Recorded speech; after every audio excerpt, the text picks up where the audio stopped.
বাড়া ইয়ং ছেলেদের সরকারি চাকরির অভাবে মেয়েই খুঁজে পাচ্ছে না। আর এইদিকে মেয়েরাই বিয়ে করবে।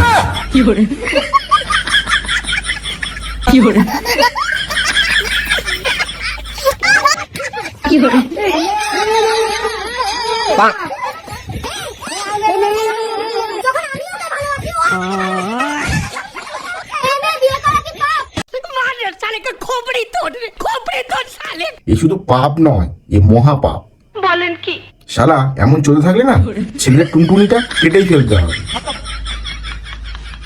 Bye bye, tata, good bye, Gaya. যাই হোক, বিয়েটা তো করেই ফেলেছে, এবার তাহলে অ্যামাজন কিংবা ফ্লিপকার্টে গিয়ে বাচ্চার অর্ডার দিয়েই দাও।